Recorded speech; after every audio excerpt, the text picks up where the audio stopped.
Welcome to this episode of the Creative Crafters podcast. I have a very special guest today, Rachel Nelson. Rachel has been sewing and crafting for over 20 years for fun and profit. She is the owner of the website and brand Seam Whisperer, as well as multiple Etsy shops. She's experienced in working with HTV and bespoke alterations. She has 3 children, a cat, and a hive of bees. Oh, how so very interesting. Thank Welcome, you. Rachel. Thank you. Welcome. So the first question I want to ask you, please tell listeners who you are and sort of how you got started in crafting. Sure. My name is Rachel, like you said, and I am from the Pacific Northwest. I started crafting when I was really young. I got my very first sewing machine when I was in kindergarten. It was a little pink sewing machine for kids, and I remember sewing my very first dress without a pattern at about the same age, and I was so proud of myself, and that feeling that you get from making something with your hands just stuck with me. And ever since then, my room's been a mess, and I've been crafting like crazy, all kinds of crafts, scrapbooking. Sewing's always been my love, but I also do some vinyl and jewelry making. And I just love making things with my hands and showing others what I can do. Oh, I know that's so much fun is just getting messy when you're crafting. I mean, we all talk about Cricut and we all talk about, all the paper crafts and the HTV things, but there's so much more to it where you can really get your hands in there and sort of mess in between that. So what craft are you really passionate about? What's your favorite thing? My most favorite thing is probably sewing. I did have a period of time where all I did was I sewed banners and I did HTV iron on vinyl quotes onto the banner. And I had an Etsy shop and I bought my first Cricut machine and I made those banners and I sold them in my Etsy shop. And so it was a really fun combination of two of my loves, which is crafting and I love working with my Cricut. So that's been a lot of fun. One of my favorite things. Yeah, my favorite thing is, of course, when Cricut comes out with a new machine, I gotta buy it. So just one of those things. You have a collection after a while, from the older machines all the way to the new ones. Mhm. So you talked about a HTV. So what kind of things have you made using HTV? Well, I've made those banners that I sold a lot of in my Etsy shop, but I've also made T-shirts and aprons. Let's see, I make a lot of vinyl decals that are just with the regular vinyl to put on like a laptop or my husband's car. Sometimes he'll say, "Will you cut me out a design so I can put it on my laptop or on the back of my truck?" And so I have done some of those, and I also um, I've made some custom aprons for Christmas gifts for my family members that have little quotes on the front. So normally those are the things I'm making with HTV. Yeah, this sounds like a lot of fun. Now you mentioned an Etsy shop, and in your bio, you've talked about many Etsy shops. Can you tell us a little bit about your Etsy shop or shops? Yes. Yeah, I have had several Etsy shops and they have been really fun. I started my first one when I had my first daughter because I really needed some kind of hobby that was just something for me to take my mind off of being a new mom. And during nap time, I was able to work on a project and then fulfill orders, custom orders, and ship them.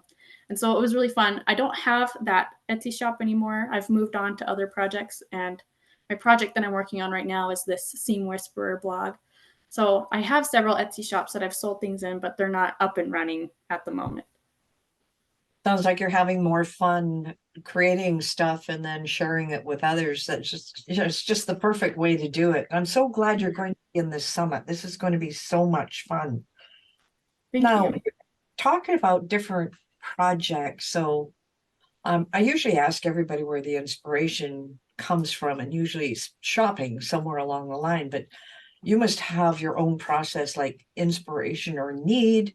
So how do you go from there to a final project? What's your process? Sure. I think I have two inspirations. My first inspiration really started at that same time that I became a new mom. And the need there was frugality. And so my ability to craft and to make things was the only way I could make my home beautiful or wear clothing that I loved or make a product to sell. I had to do it all myself, and I had to figure out a way to do it cheaply. And so I would sometimes go online or go on Pinterest or take pictures of things at the store that I loved and take a picture of it and take it home and figure out how I could make it myself. And that's how I created a bunch of my favorite pieces, actually, and some of my favorite pieces of decor that I've even sold as products. And I have a craft fair coming up too, actually, in a couple weeks, where I'm going to be selling some items that I've sewn and done HTV on that are things that I saw somewhere else that I was like, hey, I bet I could make my own version of that. And so I was inspired by someone else's work and I made my own version. And now I have something to make of it, to sell, to show off. That is so cool. And you talk about, you try to look at something, it might sell for like $60 in the store, but you're able to make it for a lot less money. Usually when people start into the crafting, this is actually kind of funny. They'll say, oh, why would I buy that for $12 when I can make it for 72? Well, it sounds like, why would I buy it for 72 when I could Exactly. do it for 7? So it's Yeah. just one of those flip things, which I think is just great. So what do you find the most challenging? Now, I know you've got 3 little kids under 5, so this is Mhm. probably one of your challenges, but another challenge behind. Sure. Well, I think my biggest challenge in crafting, in all of crafting, is finishing a project because I have the kind of mind where I get all these ideas and I have something over there that looks fun and something over here, and I start 10 projects and I get 50% of the way or 75% of the way done, and then I start another one. So, and you can kind of tell I've had a couple Etsy shops and now I have a blog. I've had a couple blogs. And so I get really excited by learning a new technique and then I learn it and then I kind of move on to the next one. Yeah, you're really gaining a whole skill set by that constant, I call it lifelong learning.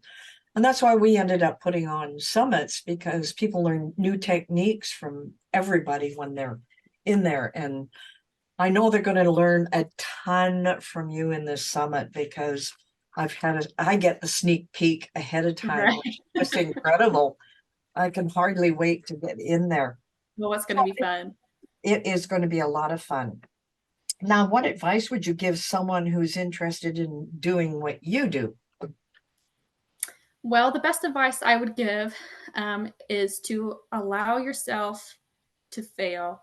Because when you're learning how to make something, especially in crafting and especially in sewing, which is my area of expertise, the first little while where you're learning, you're going to make some really ugly crafts. And they're not going to be Pinterest worthy. They're going to really be bad. And then when you finally have one that's kind of good, you'll look back at that later and realize, oh, that actually wasn't as good as I thought it was.